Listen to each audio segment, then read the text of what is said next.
C'est juste, je vous salue dans le nom de notre Seigneur Jésus. Je salue aussi les frères et sœurs qui nous suivent en direct. Voilà. Soyez tous les bienvenus. Donc on va commencer l'enseignement.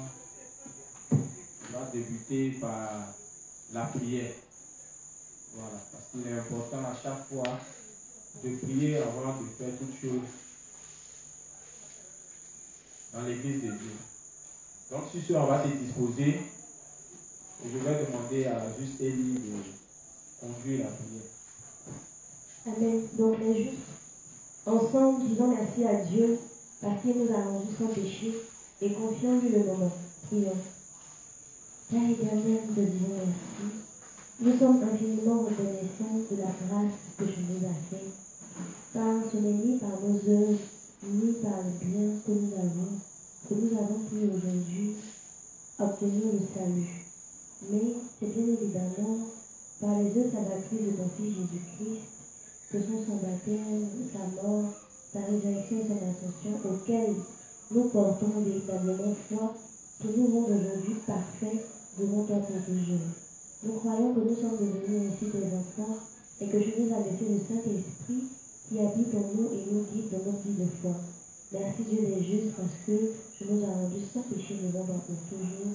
Au nom de Jésus-Christ. Amen. Père, nous te disons merci pour ce temps d'enseignement. Merci pour toutes ces personnes qui ont pu effectuer le déplacement, toutes ces personnes qui suivent en direct. Merci de presser les pas de ceux qui ne sont pas encore arrivés et de mettre dans le cœur de tous l'envie, mais surtout la nécessité de s'unir à l'Église. Merci Père éternel de disposer ton serviteur. Merci de toi-même parler au travers de lui. Merci d'éloigner de lui le stress, les malaises.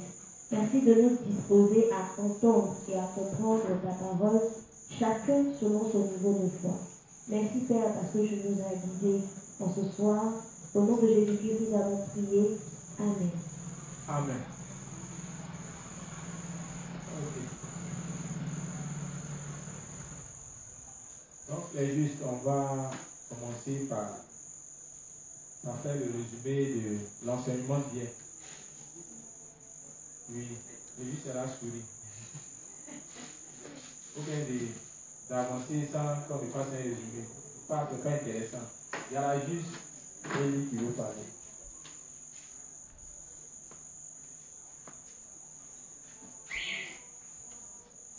Bonsoir les justes. Bonsoir. Bonsoir Pasteur. Bonsoir. Donc c'est la juste Lélie. Dans l'enseignement d'hier, moi j'ai compris que dans le livre 54, que venir à l'église ne veut pas dire que nous sommes unis. Pardon, la juste, pardon. Avant de toucher le point, voilà, avant de parler de ce principe, c'est quel point on a étudié d'abord? Parce qu'à partir du point qu'on a étudié, ça va permettre à chacun au moins de savoir de quoi nous sommes en train de parler. Voilà. Merci. D'accord. Le point que nous avons étudié, c'est être unis à l'église. Voilà. Jésus, vous avez compris? Voilà, le point dont elle veut donner le résumé, il s'agit de l'union à l'église. Amen. Ce point parlait d'être unis à l'église, aux serviteurs et aux saints. Donc, ça signifie quoi être uni à l'église, être uni aux serviteurs, être uni aux saints. Donc, c'est les détails là que la sœur va essayer de nous donner. Oui, juste. Ok. Donc, je disais que le révérend nous a parlé dans le livre 54 que être uni à l'église, c'est pas venir à l'église.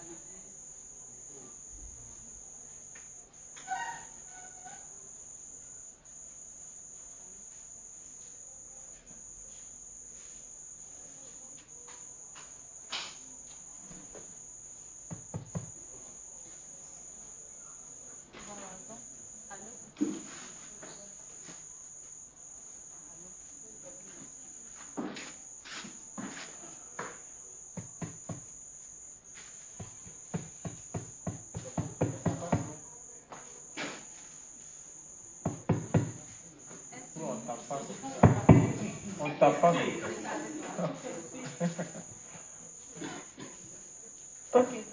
Le révérend nous disait dans le livre 54 que être uni à l'église, c'est pas venir à l'église. Voilà.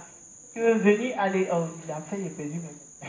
Ok. Être uni à l'église, c'est pas être présent de corps seulement à l'église. C'est ça. Il a dit aussi que venir à l'église, c'est-à-dire être uni véritablement, c'est accepter toutes les paroles dites dans l'église par les serviteurs, c'est-à-dire croire en toutes ces paroles-là. C'est ça qu'on appelle être uni. Donc, que ce soit, quel que soit ton statut, que tu sois dévotier ou laïque, si tu viens à l'église et que tu fais des tris de ce que tu veux croire, c'est-à-dire si tu ne crois pas en toutes les paroles, la finition sera de quitter l'église. Mais d'abord, tu vas t'opposer parce que tu ne comprends pas, puisque les principes sont là et il y a certains qui préfèrent lire la Bible qui ne comprennent pas plutôt que de suivre les instructions données par l'église. C'est ça. Et vous avez dit que si nous faisons cela, c'est clair que nous allons finir par quitter l'église. Ok. Voilà, c'est ce que j'ai compris dans ce principe-là. Et dans l'autre principe du livre 31, il a été dit que nous devons fraterniser pour ne pas avoir à quitter l'église.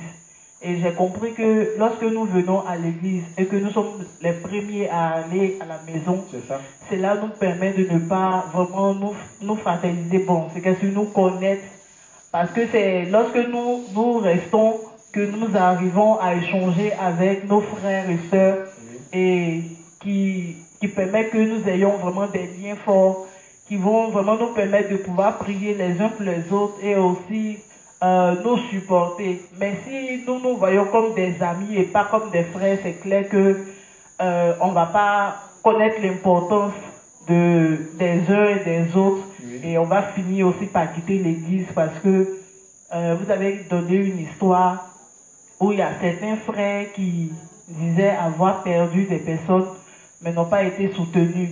Et ces personnes-là vraiment se plaignaient. Mais vous avez aussi dit un truc intéressant qui est que, bon, si tu ne le fais pas pour les autres, c'est clair que puisque c'est le Saint-Esprit qui met dans le cœur de chacun de nous de pouvoir aider les uns et les autres. Donc si tu n'as pas l'habitude de le faire, c'est clair aussi que à ton tour, personne ne le fera. Donc j'ai compris que vraiment fraterniser avec les frères, échanger avec eux, leur rendre visite va permettre que nous soyons vraiment soudés pour que ensemble nous puissions nous supporter. Voici un peu le résumé que je voulais faire. Amen. Merci, ma soeur.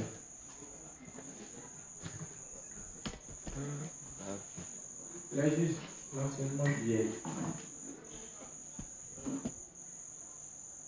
Elle a parlé de s'unir à l'église. Entrer dans l'église, on dit c'est de faire quoi? De croire en toutes les paroles qui sont enseignées dans l'église. C'est ça, non? Vous êtes d'accord avec ça, les justes? C'est pas ça? Oui. Non.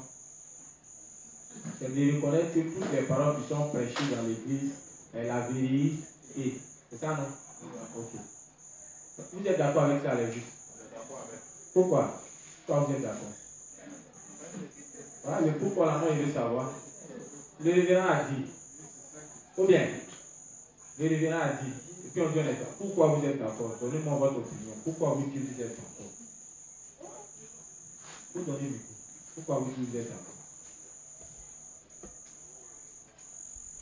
Bon, être uni à l'église, c'est de voir d'abord tout ce que l'église dit. Oui. Je suis d'accord avec ça. Parce que on est unis à l'église par le projet de l'église. Voilà. Donc si l'église dit quelque chose, on n'est pas d'accord avec ça, on ne peut pas être unis à cette église-là. C'est parce qu'on croit à tout ce que l'église dit que de facto nous sommes unis à cette église. Parce que si nous ne croyons pas à ce que l'église dit, même si nous sommes présents et chers, nous ne sommes pas unis à l'église. Donc moi je pense que le fait que nous croyons en tout ce que l'église dit nous amène à être unis à cette église-là, unis autour du projet de cette église. Moi c'est comme ça que je comprends les choses. Ok, le frère a donné son opinion à lui. Alors, bonsoir.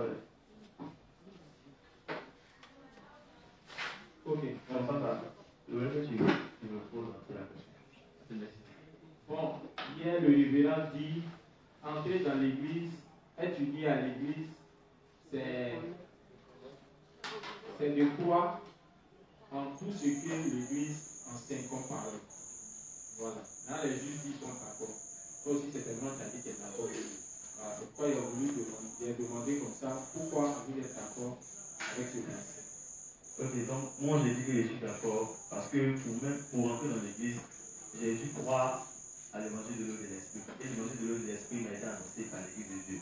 Donc si j'ai cru en l'évangile et que je dis je suis juste, pourquoi quand je suis dans l'église, on me donne un enseignement que je vais dire que c'est pas correct.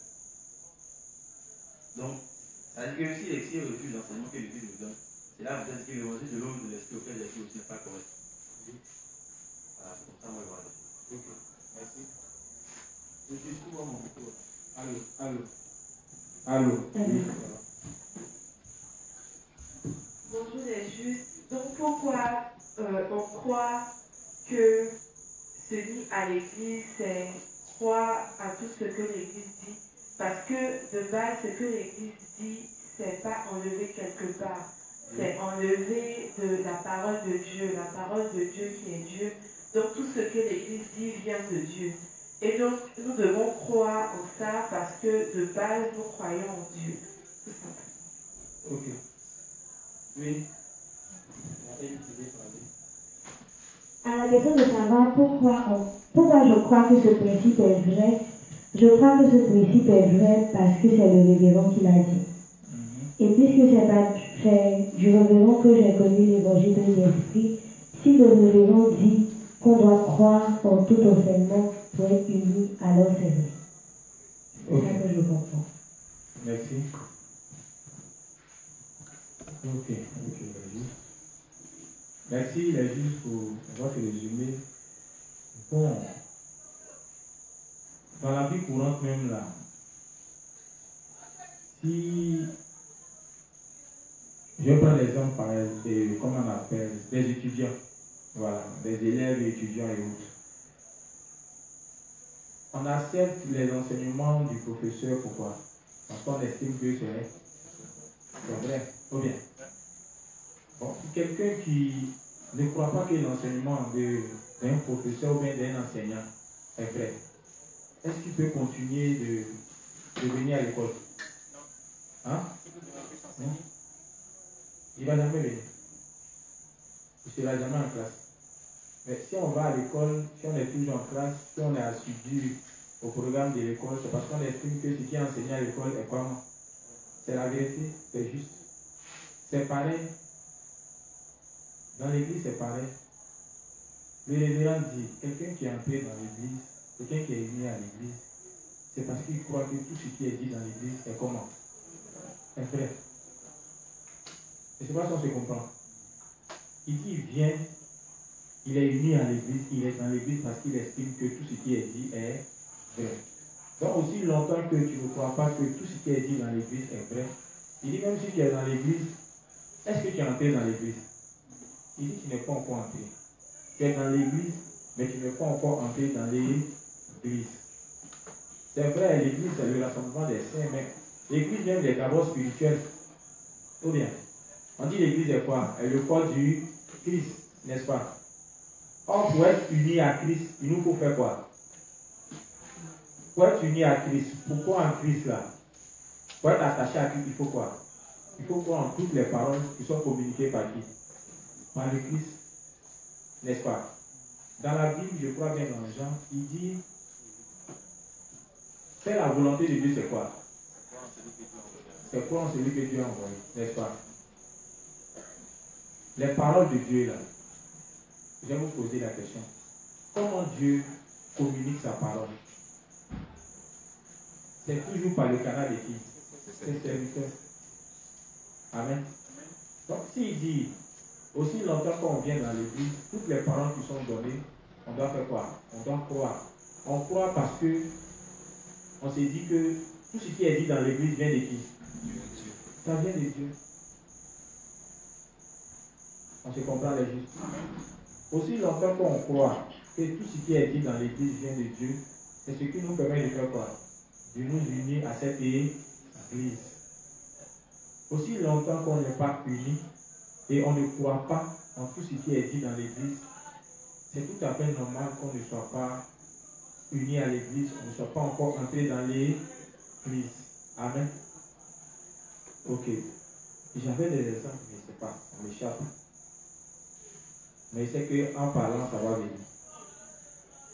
Elle a donné aussi un deuxième principe parlant de... Le deuxième principe, c'était quoi? Les conséquences, non. Voilà. Quelqu'un qui n'est pas, qui ne croit pas, il finit par faire quoi? Quitter l'église. Par quitter l'église. Ok. Ok. Les juges, on va avancer. On va avancer. Mais avant d'avancer, j'ai quelque chose que je veux partager avec vous. C'est au cours de la journée d'aujourd'hui, pendant que je travaillais.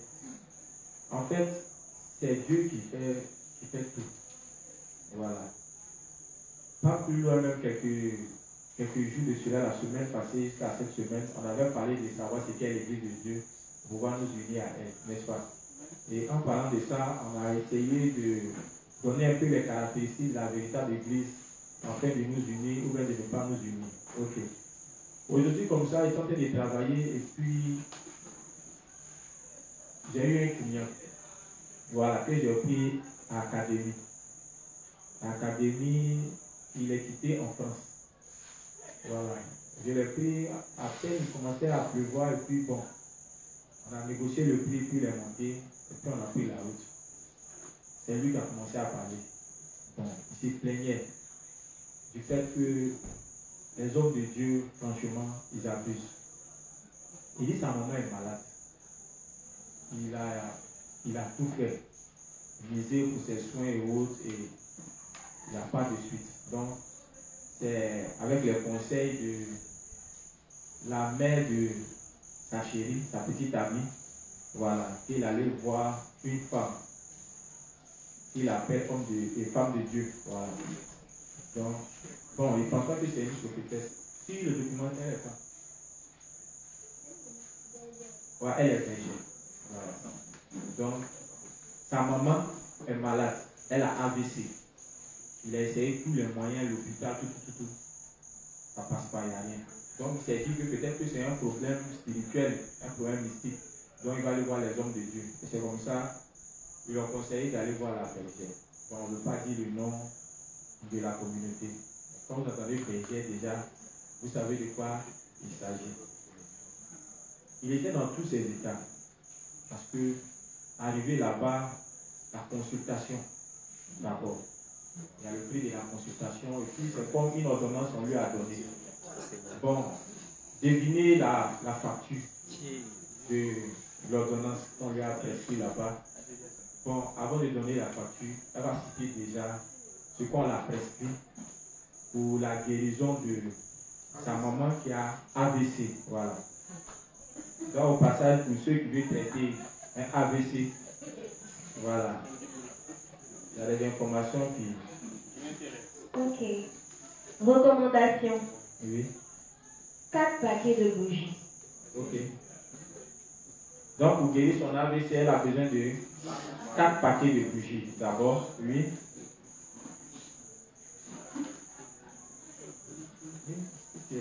Tout ce qui est éligible. 3 messes. Donc 4 bougies, 3 messes, oui. Pour la guérison de sa sœur et pour lui. Sa sœur partie en Europe, voyage. Une cuvette aluminium. Donc, ils ont besoin d'une cuvette aluminium. 2 laits Candia. 2 laits Candia. 10 aloe vera. Ok. Parfum Rosa Mystica. Oui. Et puis épongeur, bracelet argent blanc. Un bracelet argent blanc, lait Candia, etc. Mère AVC guérison. Donc, mère AVC guérison. Un seau couvert. Ok. Un seau en fer. Un seau couvert, un seau en fer. Savon noir. Un savon noir. Épongeur. Et puis un lait. Un lait. Total. 250 000 francs. 250 000 francs. Donc, voici l'ordonnance qu'on lui a donnée qui guérit sa maman qui souffre de AVC. C'est une église, hein? Voilà. Donc, vous voyez les justes. On est béni, hein? Est-ce que vous savez ça? On est très béni. Manuel m'a fait sortir, la reste pour Manuel m'a fait sortir le mot. Jésus dit, vous avez reçu gratuitement. Donnez. Bon, imaginez que le gars n'a pas l'argent. Il n'a pas les 250 000. Qu'est-ce qui se passe? Ah, mais c'est va la tuer. Amen.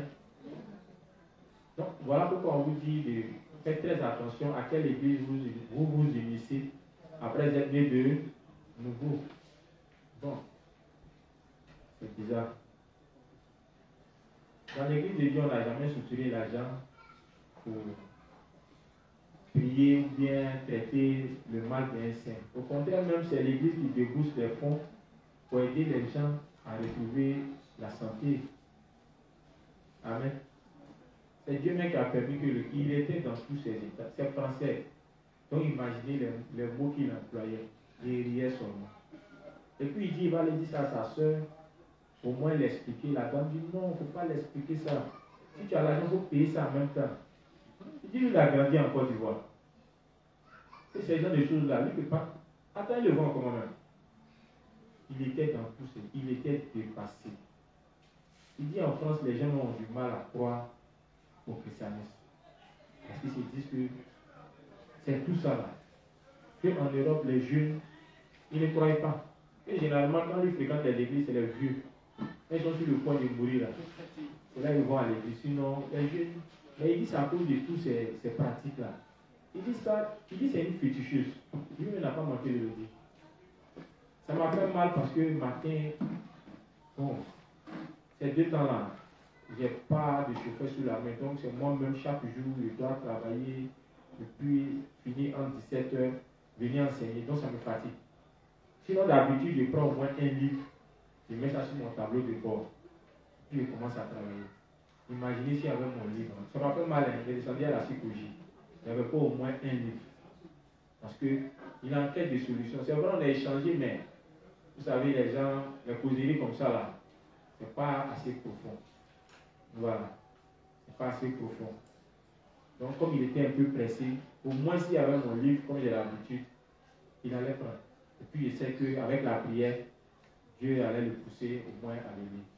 J'ai voulu partager ça avec vous parce qu'on a étudié sur ce qu'est l'Église. Très bien. On a montré les avantages d'être unis à la véritable Église. Amen. Mais tout ça là font partie des avantages d'être unis à la véritable Église. Parce que quand tu n'es pas uni à la véritable Église, que tu es uni à la fausse Église, voici les pratiques qui se font dans les fausses Églises. Et il n'y a pas qu'elle. Hein. La plupart des églises, c'est comme ça. Pour une prière, tu dois d'abord déposer de l'argent. Parce que les hommes de Dieu estiment que quand il finit de prier, les gens ne sont pas reconnaissants. Donc, lui préfère prendre pour lui en même temps.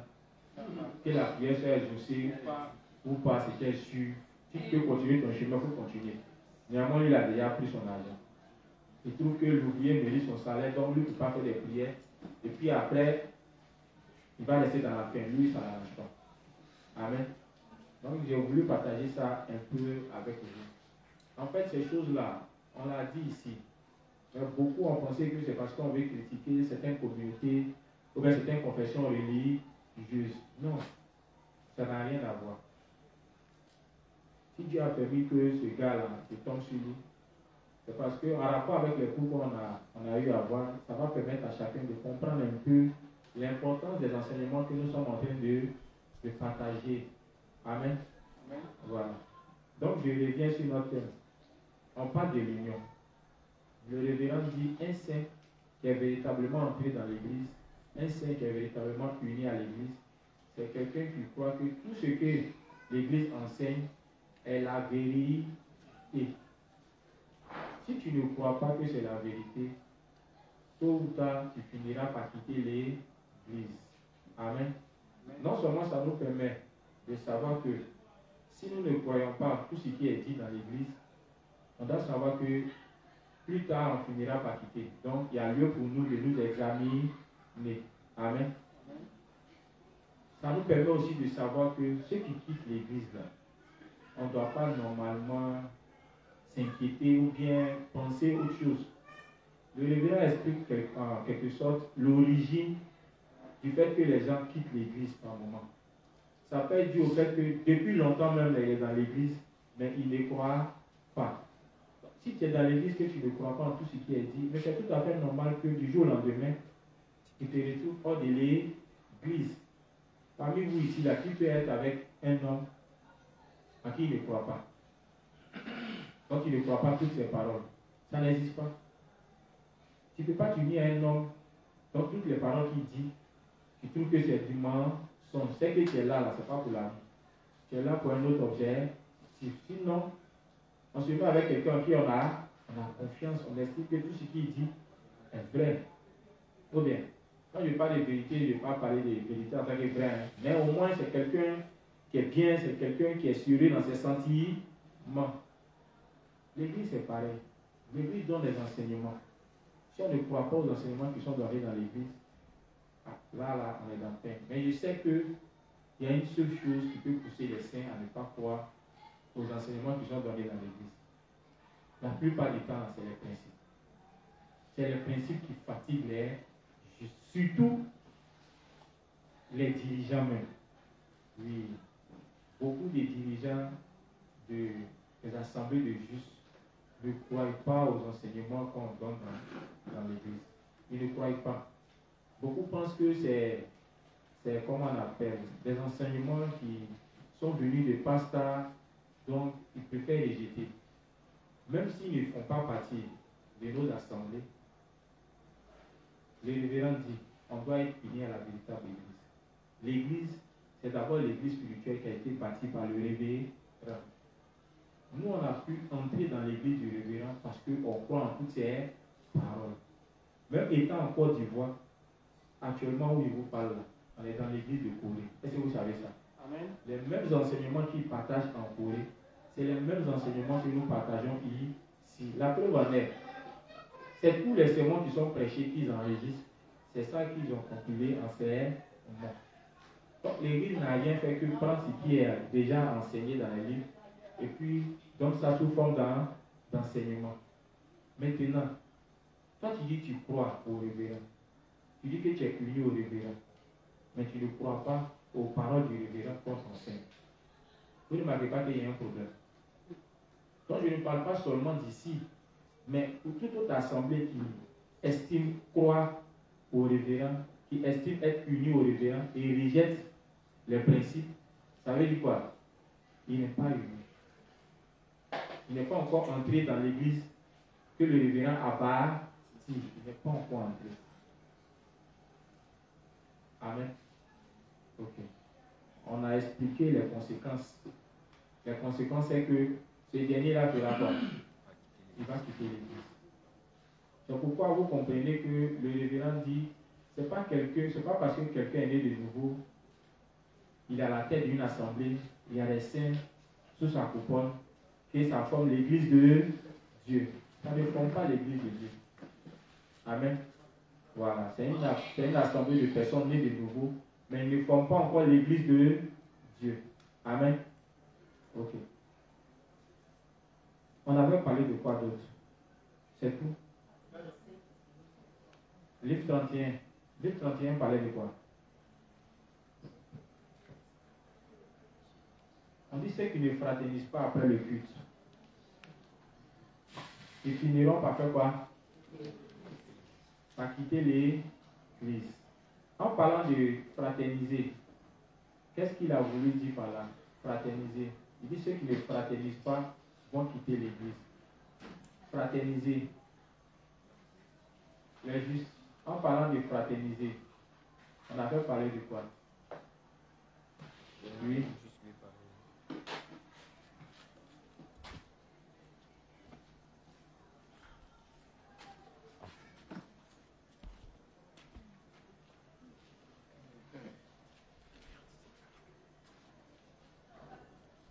Alors, ok. Fraterniser va dans le même sens de communion fraternelle. C'est-à-dire qu'il y a certains, lorsque le culte se termine, ils sont pressés pour rentrer à la maison sans toutefois prendre le temps pour pouvoir faire connaissance véritablement avec leurs frères, de communier avec eux, et voilà, de sympathiser aussi avec eux. Voilà, l'occasion pour que chacun de nous puissions nous connaître. Voilà, et savoir aussi le problème de chacun.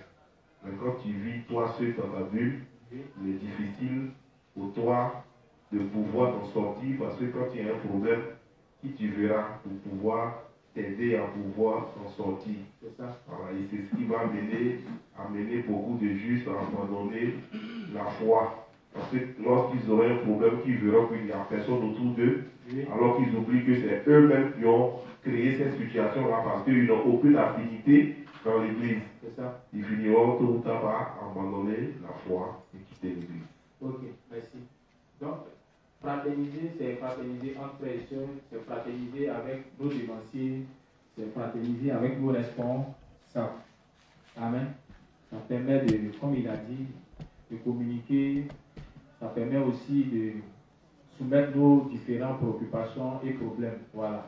Mais si ce n'est pas le cas et qu'on est toujours enfermé sur nous-mêmes, on vient à l'église, on ne parle à personne, ni aux serviteurs, ni aux saints, ni aux responsables. Quand l'église finit, on s'en va. C'est sûr que du jour au lendemain, même quand on a des questions au niveau des choses spirituelles, on n'a personne avec qui parler, on n'a personne avec qui échanger là-dessus. Donc du coup, la foi non seulement ne peut pas grandir. Or, une fois qu'il ne grandit pas, elle finit par faire quoi? Voilà, par mourir. Amen. On a compris la partie? Ok. On avait parlé aussi de quoi? On dit recevoir la rémission des péchés n'est pas la fin. Être né de nouveau d'eau et d'esprit, ce n'est pas la fin de toutes choses. Après être né de nouveau, on a besoin d'autres éléments pour faire quoi? Pour demeurer dans l'église et continuer de conserver notre foi. On a cité ça hier, non? La première des choses, c'était quoi? La première des choses, c'était quoi? Elle est juste.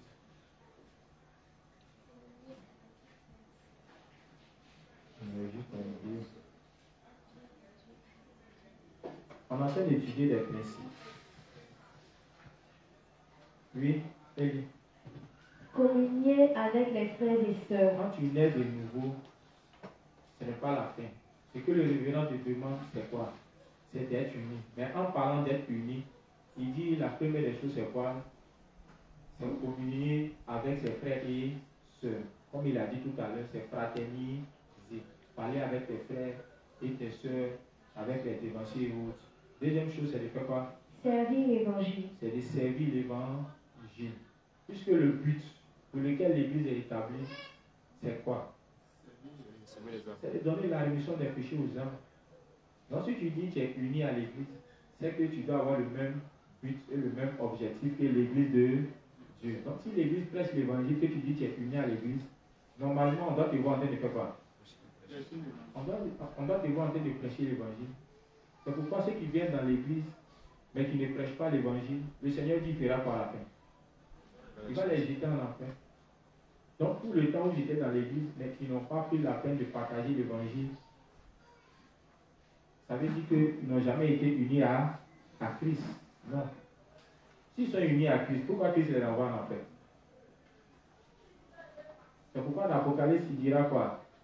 Celui qui n'est ni chaud, ni froid, il fera quoi? Il va le vomir. Être chaud là, c'est être comment? Ah, il est créé pour les gens.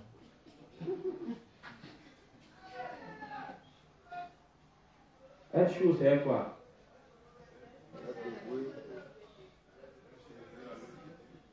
C'est juste, tu as compris?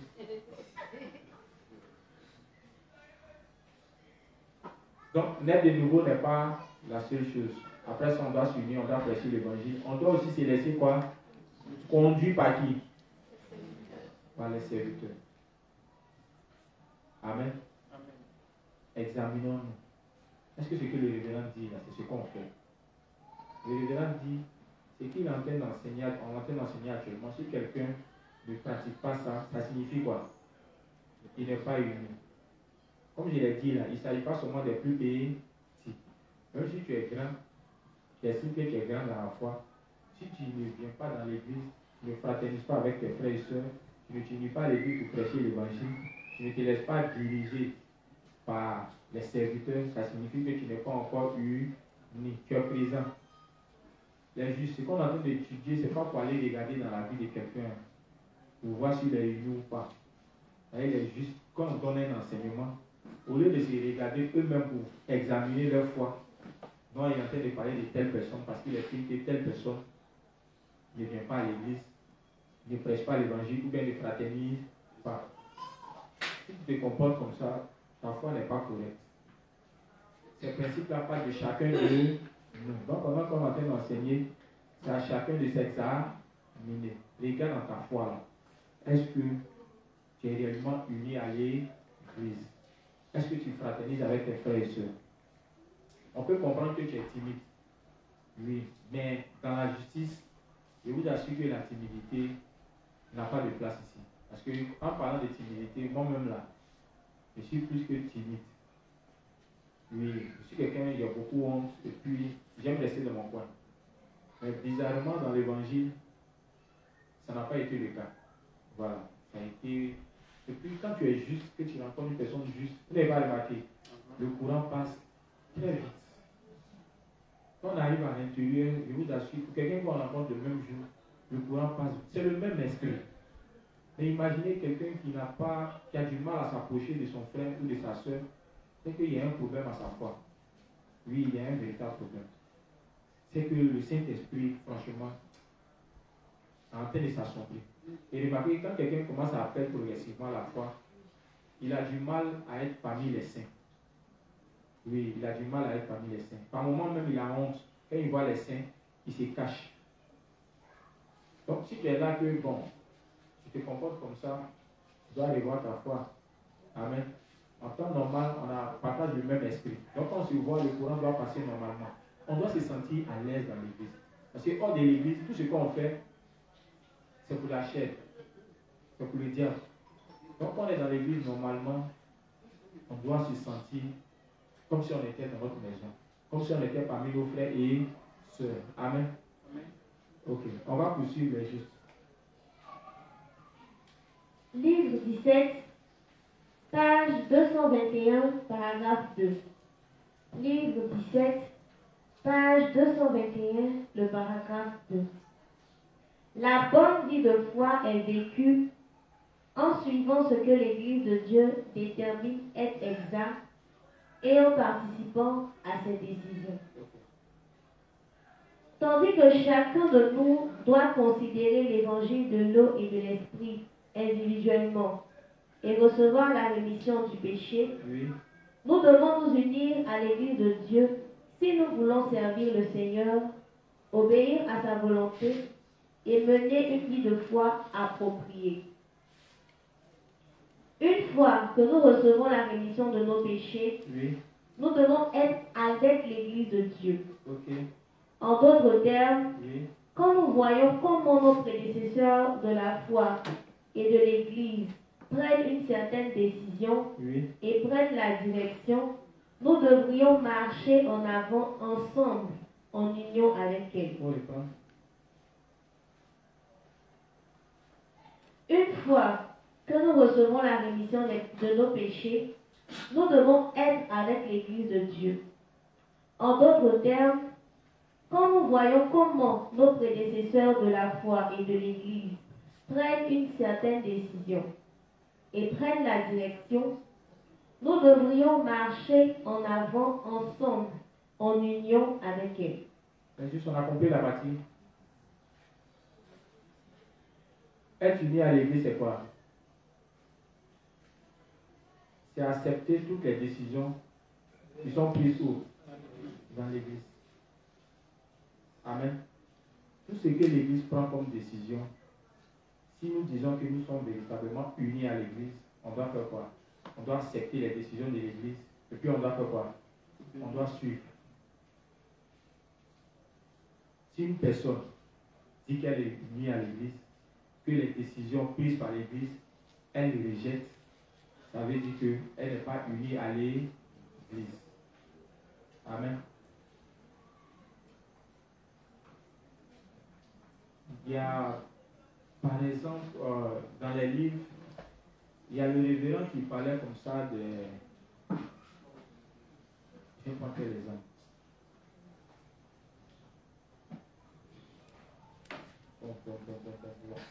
En parlant des offrandes. Voilà.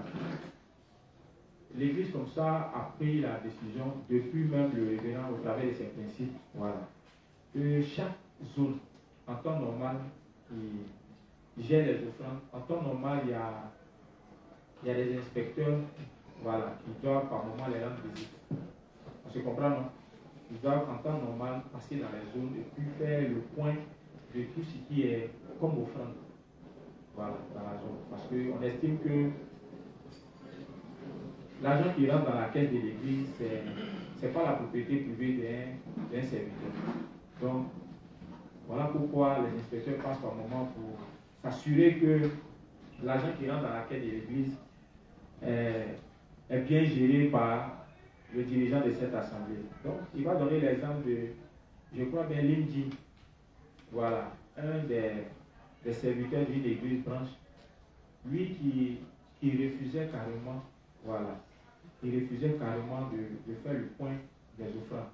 À chaque fois qu'on l'appelait pour faire le point, bizarrement, il ne faisait pas le point des offrandes. Voilà, il ne faisait pas le point des offrandes. En tant que c'était une décision qui a été prise par qui? Par le révérend, que toutes les églises filles doivent faire le point, voilà, de l'économie de leur zone. Mais ce n'était pas le cas. Tout simplement pour dire quoi? C'est la décision qui a été arrêtée par l'Église. Donc, si une assemblée fille dit qu'elle est unie à l'Église, en temps normal, elle doit faire quoi? Elle doit se soumettre à la décision qui a été prise par l'Église, n'est-ce pas? Je vais prendre un autre point, concernant même les enseignements qui sont donnés. Le pasteur avait demandé qu'on étudie 3 thèmes, je crois bien. Nécessité d'identifier son leader, c'est ça, non? Et puis, mettre un temps à part pour se faire former, et puis variation climatique. Comme l'inspecteur se dit qu'avec à l'habitude de le dire, c'est en fonction des saisons que les enseignements sont dehors.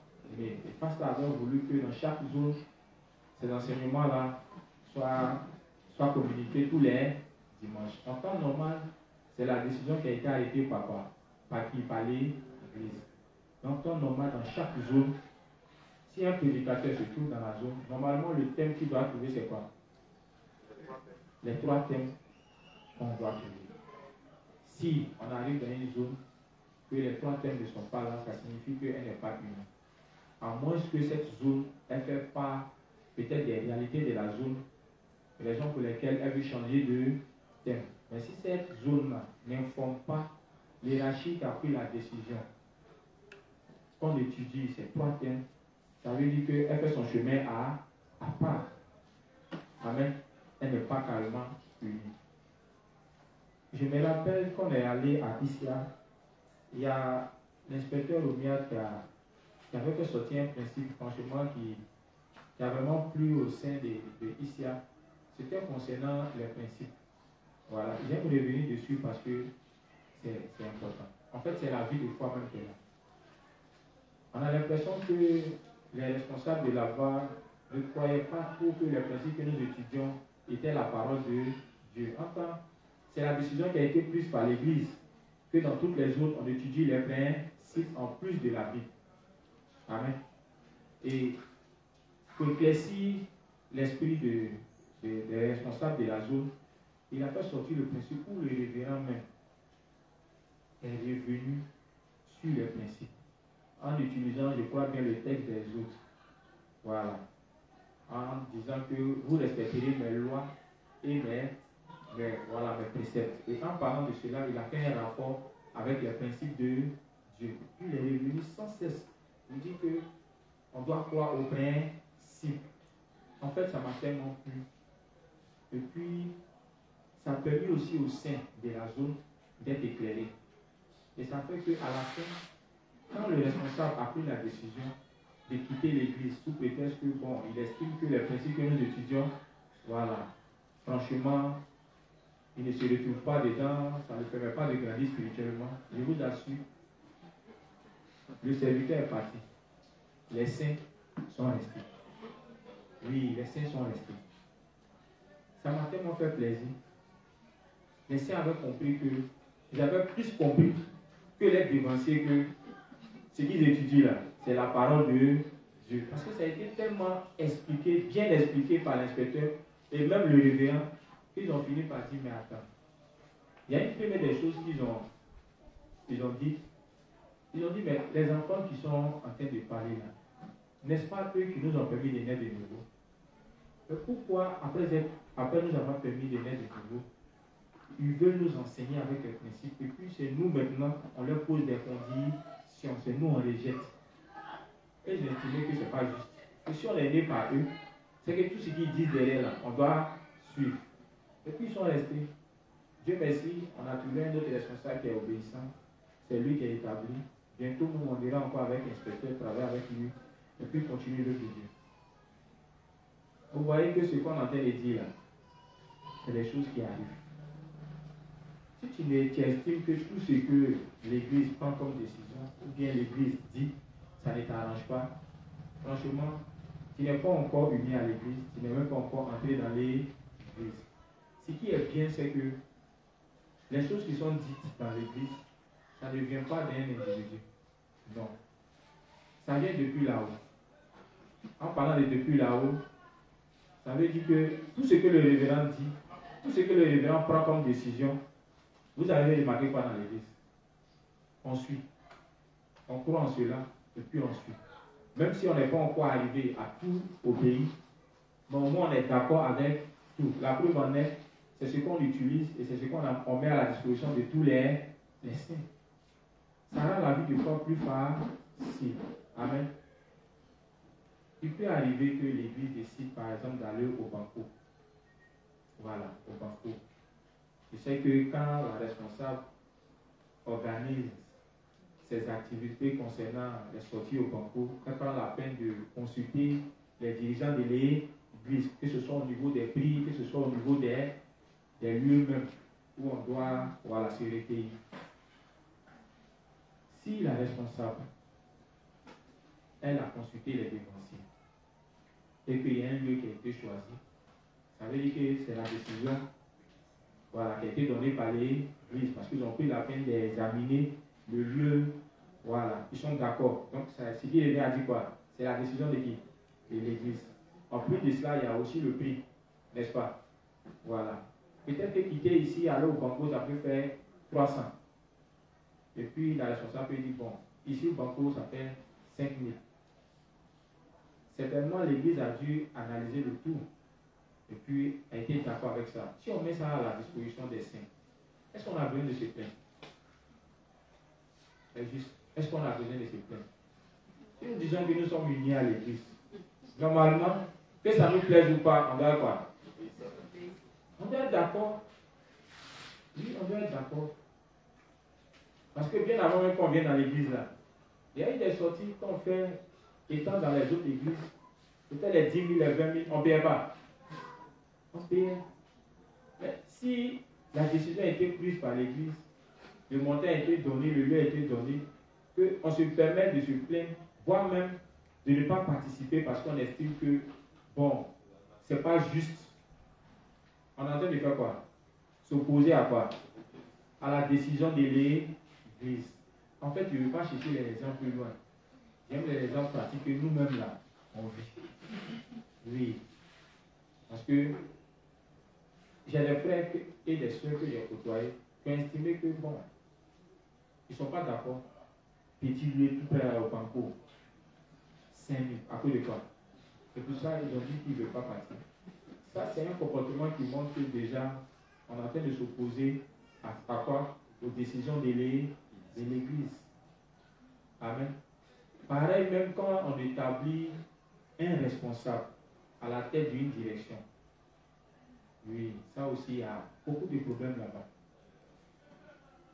Si on dit à la tête, par exemple, des chargés des chantes de l'Église, c'est le responsable Jean-Baptiste, non? Voilà. Si on dit que c'est le responsable Jean-Baptiste, c'est la décision qui a été prise par qui? Par l'Église. En temps normal, on doit faire quoi? On doit être d'accord et puis suivre quoi? Toutes ces instructions. attention, si quelqu'un s'oppose aux décisions du responsable qui a été établi par l'Église, il est en train de s'opposer à qui? Il ne s'oppose pas au responsable. Il n'est pas en train de s'opposer au responsable. Il est en train de s'opposer à qui? À l'Église et même à Dieu. Oui, c'est vrai que j'ai pris l'exemple des chants, mais dans les autres directions, les justes, c'est pareil. On entend des justes dire que non, lui, il ne reconnaît pas tel responsable qui vient de Niangono. Que lui, comme il est à Trècheville, donc lui, il considère que son responsable de zone, tout ce qui vient d'ailleurs là, lui, il ne reconnaît pas. Tu dis que tu es uni à l'église, mais tu dis que tu es uni à l'église. Toi, étant une assemblée, on dit à ta tête, il y a un responsable national. La décision est venue de qui? De l'église. Si tu rejettes cette personne, tu es en train de rejeter la décision de qui? De l'église. Donc, un tel individu qui fait ses activités en dehors de celle-là même que l'église a établie comme étant la responsable nationale, est-ce que cette personne est unie à l'église? Tu n'es pas uni. On se comprend. Tu es en train de faire ton chemin seul. Et généralement, quand c'est le cas, vous remarquez quoi? Il n'y a pas de succès dans ce qu'on fait. Ces gens de comportement, les justes, on doit arrêter. Voilà pourquoi non seulement les responsables même de chaque zone doivent enseigner ça aux différents responsables qu'ils établissent dans les zones. Je mets la faute sur les responsables parce qu'en temps normal, quand tu établis quelqu'un, moi c'est ce que j'ai l'habitude de faire. Quand j'établis quelqu'un dans ma zone, je lui donne le numéro du responsable national. Ce n'est pas à moi de l'expliquer le projet de sa direction. Je dis, va voir le responsable national. Il est censé s'unir au responsable national pour travailler. S'il est désobéissant au responsable national, je l'enlève dans la direction. Un tel cas, il ne peut pas porter du fruit. On se comprend les saints. Surtout les responsables. N'encouragez pas ça. Amen. C'est vrai que ça se situe au niveau de l'église et des saints, mais dans les directions, même c'est les mêmes choses qui arrivent. Si tu te comportes comme ça veut dire que tu n'es pas uni à l'église. Amen. Que tu sois présent ici, mais que tu sois dans une autre zone, être uni à l'église, accepter toutes les décisions de l'église. Ou bien, donc si l'église a établi quelqu'un comme étant un responsable, en temps normal, tu dois t'unir, tu dois te soumettre à lui, tu dois suivre sa direction. Si l'église dit tout ce que tu dois faire, tu dois le consulter. Si tu ne le consultes pas, ça veut dire que tu n'es pas uni à l'église. Un tel saint, il y aura des problèmes dans l'église et finalement il finira par faire quoi? Par quitter l'église. Son ministère va pas prospérer. Donc si moi je suis un responsable, puisque le coût est là, le coût est non seulement pour les laïcs, mais c'est aussi pour les responsables pour qu'ils puissent bien diriger leur assemblée, pour qu'ils puissent bien les former. Donc dans leur éducation que vous allez les donner là, rappelez-les que quand il y a une décision de l'église et dans l'église qui est prise, tout le monde doit faire quoi? Doit se soumettre. Et en parlant de cela, ça touche tous les domaines dans l'église de Dieu. J'ai parlé des postes de responsabilité parce que c'est un problème actuellement qui passe en plein.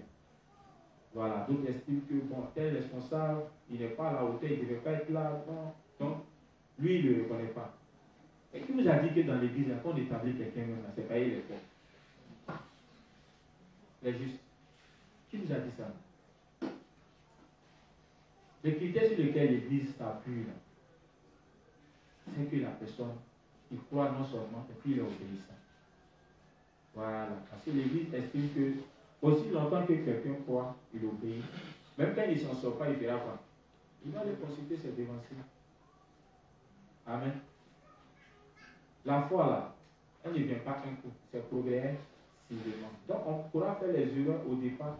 Au départ, quand Pasteur nous a mis ici pour prêcher, c'était les prédications souvent de 20 minutes, de 30 minutes. En plein dimanche, 30 minutes, il n'y a plus de parole dans ta bouche. Tu cherches, ça ne vient pas. Mais les démentiers ont eu confiance en nous. À chaque fois quand tu finis, tu viens voir, ah, démentier, c'était comment? Tu ne vas jamais te décourager. Ça, j'ai remarqué ça. C'était bien. Continue comme ça. Toujours c'est bien. Toujours c'est bien. Jusqu'à ce qu'on s'améliore. C'est comme ça que ça fonctionne dans l'église. Mais pendant que les autres sont en train de faire des erreurs, ça m'a plu une fois, il y avait une juge dans ma zone. Une fois, il y a le responsable dessus qui a prêché. Et puis elle s'est plainte. Comment le responsable peut prêcher? Et puis bon, il n'a même pas fait sortir un verset. Elle ne sait pas combien de fois le responsable souffre quand il a été là, stress, peur. Il cherche même les parents dans sa bouche. Donc par moment, elle peut oublier les versets. Bon, elle a fait c'est 1 an. On sait qu'elle a appelé maintenant à servir. Et c'est comme ça qu'elle a appelé aux informations. Elle est un peu âgée. Ça m'a fait rire. Elle est passée 1 fois, 2 fois. Et une fois, elle m'a envoyé un message. Mon fils, pardon, que c'est. À mon âge là, c'est un choc qu'elle n'arrive pas à supporter. Il y a quoi? Un stress pour. Elle dit un stress. Et à chaque fois qu'elle vient, pratiquement de cœur, et son âge, franchement, ça ne permet pas de l'exercer. Donc, elle me demande pardon, elle va se retirer. Elle a juste, il y a la possibilité de se retirer, il n'y a pas de souci. Elle s'est retirée quand elle est là.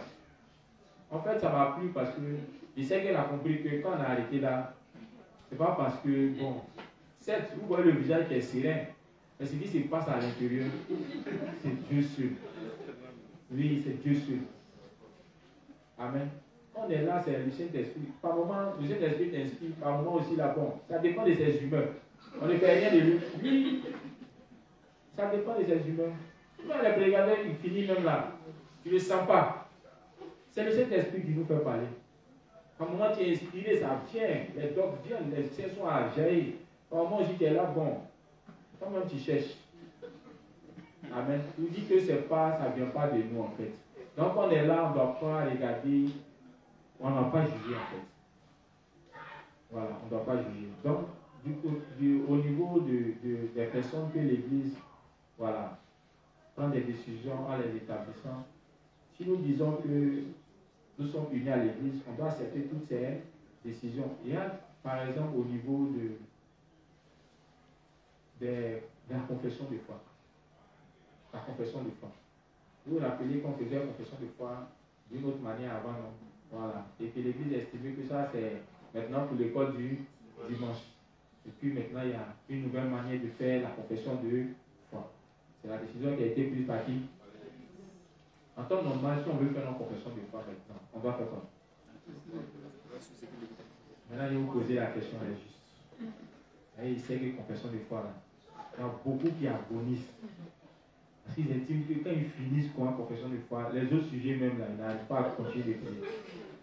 Il y a beaucoup qui ne font pas de confession de foi. La nouvelle confession de foi, là, beaucoup. Qui a le courage de lever sa main pour dire que ça le fatigue?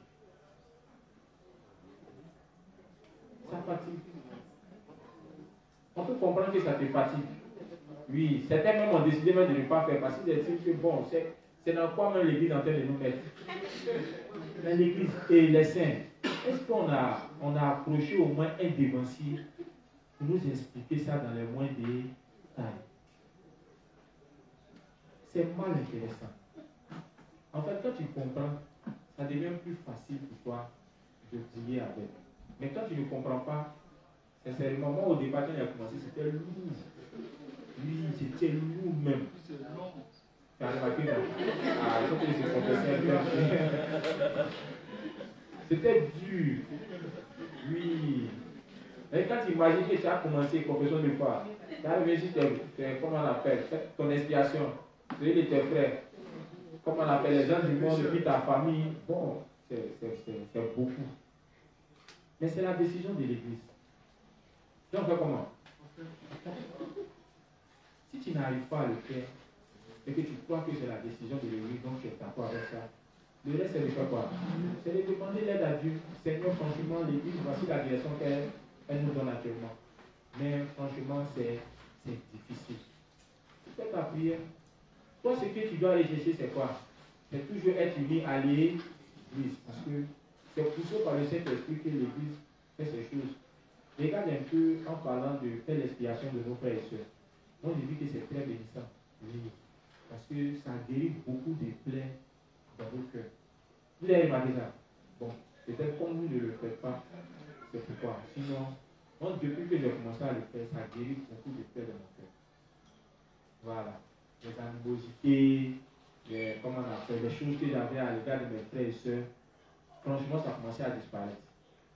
Ça fait que j'ai commencé à aimer maintenant mes frères et sœurs. Parce que si l'Église te dit de faire l'expiation de ton frère, à cause du fait qu'il t'a fait quelque chose, le seul fait de prier pour ça, c'est une bénédiction sur lui, les justes. Ça libère carrément le poids qui est sur nos cœurs. Mais si tu n'apprends pas à le faire, aussi longtemps que ton frère t'a fait quelque chose, même quand il dira ouvertement devant les gens, je l'ai pardonné, à la vérité, tu n'as pas encore pardonné parce que tu n'as pas encore accepté de faire son expiation. Amen. Même en parlant de nos péchés quotidiens, dont on demande de faire l'expiation, je vous assure que ça permet aux juges de prier. Oui, dernièrement même, il a reçu un coup de Père Samoa. Les justes n'attendons pas matin ou bien le soir pour faire l'expiation de nos péchés qu'on a commis en journée. Tu ne pourras pas le faire. Moi, j'attendais les soirs par moment, quand je veux prier, je fais la confession de foi une deuxième fois. Et puis je profite en même temps pour faire l'expiation de mes péchés que j'ai commis au cours de la journée. Mais je n'arrivais pas. Parce que, je ne me souviens pas des péchés que je commets. Donc, il m'a conseillé comme ça que si je commets un acte, que je juge que c'est un péché que je viens de commettre, à l'instant T, je fais en même temps mon expiation. Ça fait qu'au cours de la journée, je vous assure que tu peux prier au moins peut-être 100 fois, peut-être 50 fois, peut-être 20 fois. Ça fait que le juste est constamment en prière. Et un juste qui fait constamment son expiation, il est comment? Il brille. Tout ce qui est ténèbres, à chaque fois, chaque minute qu'il commet un péché, je vais prendre un exemple. Je suis en train de rouler et puis j'ai remarqué que j'ai fait excès de vitesse. Une fois que je remarque, automatiquement sur le champ, je dois faire mon expiation.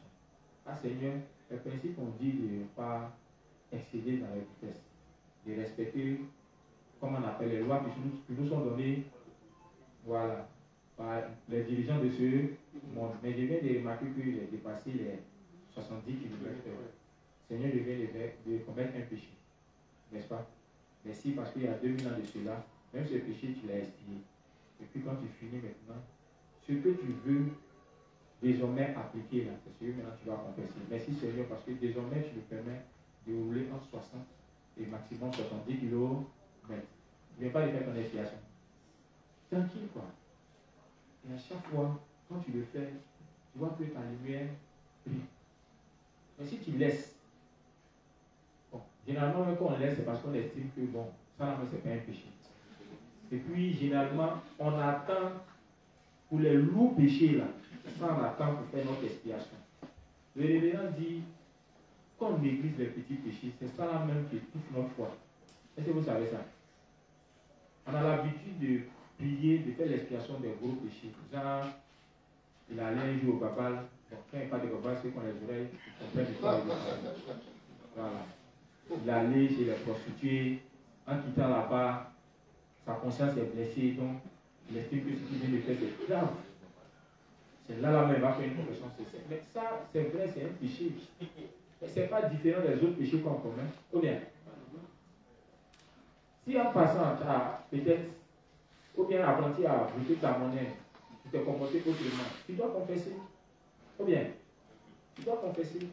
Donc, tous les petits péchés qu'on commet au cours des journées, tu dois les confesser. En fait, j'explique ça parce que tout ça là vient des décisions qui ont été prises par l'Église. En fait, j'ai expliqué ça pour que vous compreniez pourquoi l'Église prend ces genres de décisions.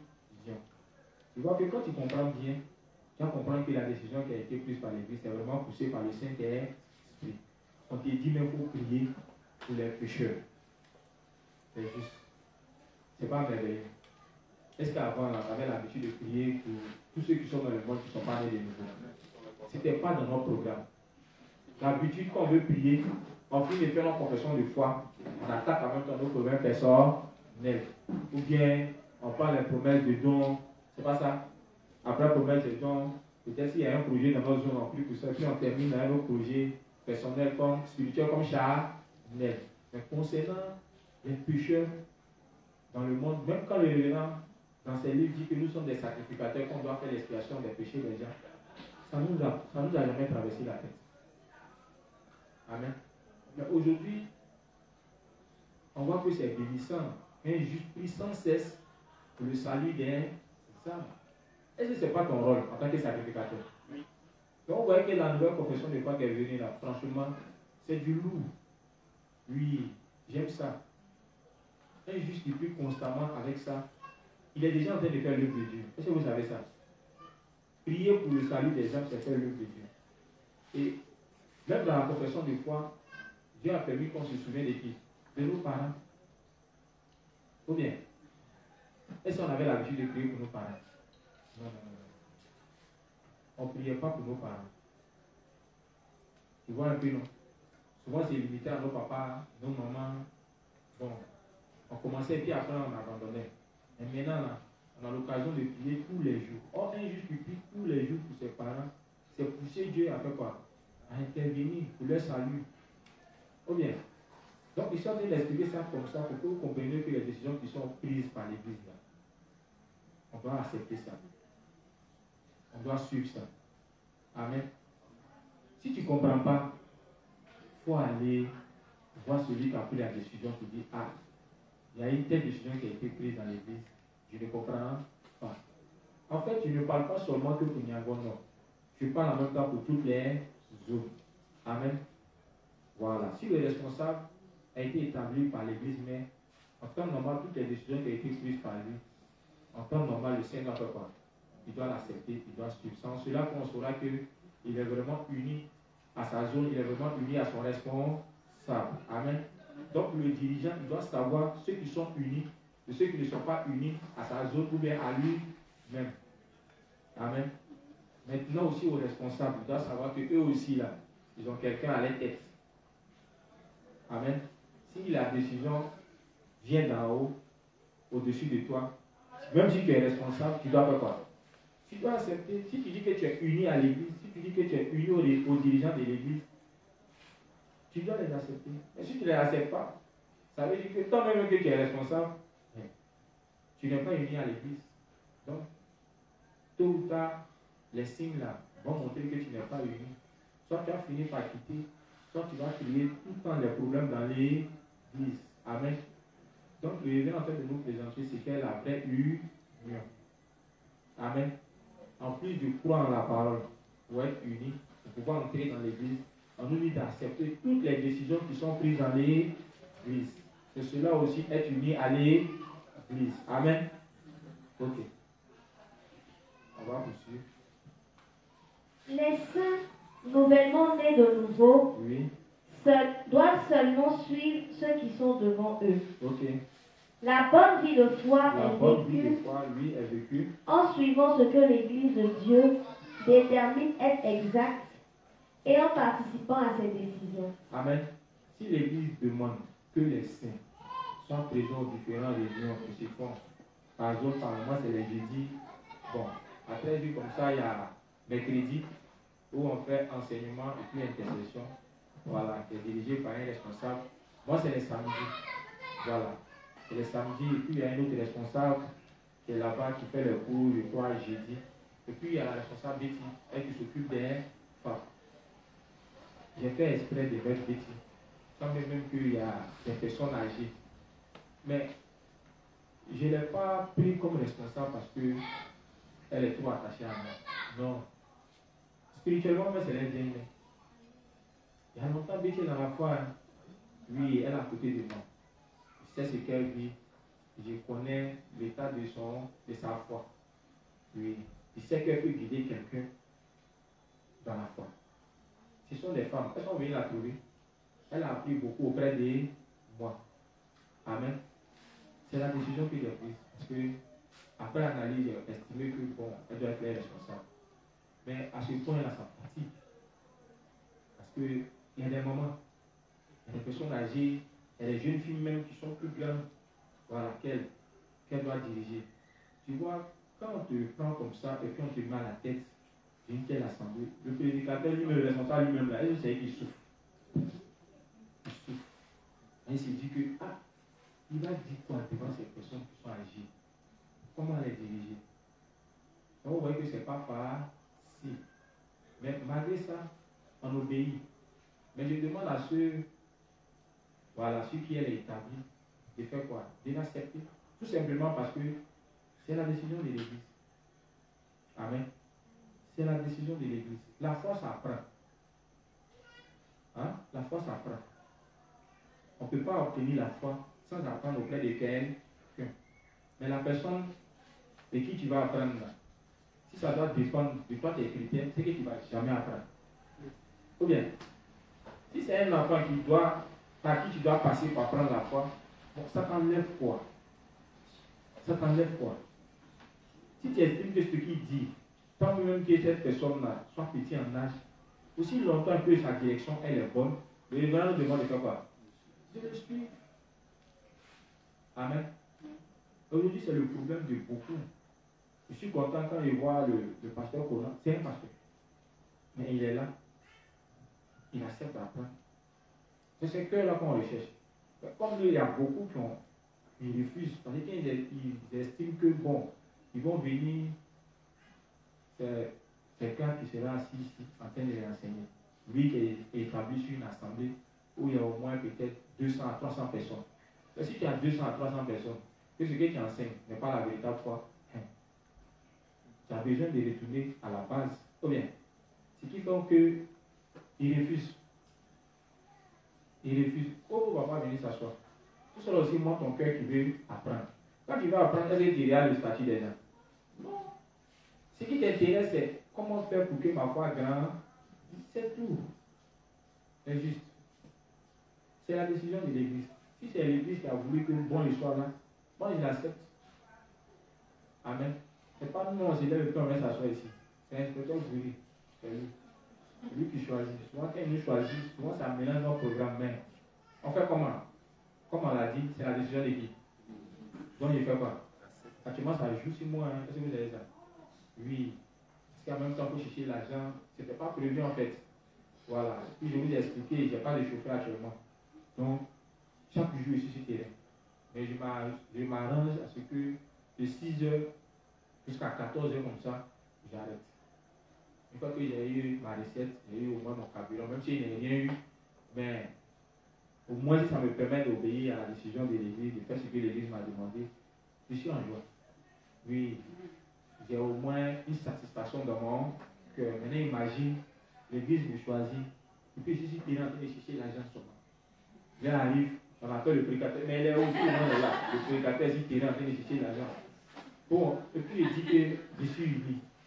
Non. Si tu sais que tu ne pourras pas, tu n'es pas disponible, être aussi uni là, c'est venir en parler pour dire, est-ce que, compte tenu de mon programme, je ne pourrais pas être là. Est-ce que ça signifie que tu n'as pas accepté la décision de l'Église? Non. Donc quand tu ne peux pas faire quelque chose, tu dis quoi? Tu viens informer. C'est ce qu'on demande. Les principes même demandent ça. Tu ne peux pas. Il faut dire je ne peux pas. Mais tu ne peux pas. Hein. Tu dis oui. Puis quand le moment arrive, tu ne fais pas. Ça là, c'est pas bien. C'est boycotter le de Dieu. Amen. Ok. Donc on a compris la partie non les justes. On doit accepter les décisions qui sont prises dans l'Église. Amen. Les décisions qui sont prises dans l'Église, ça peut être des décisions qui viennent du leader. Ça peut être des décisions qui viennent de l'inspecteur. Ça peut être des décisions qui viennent de vos responsables de zone. C'est vos dirigeants.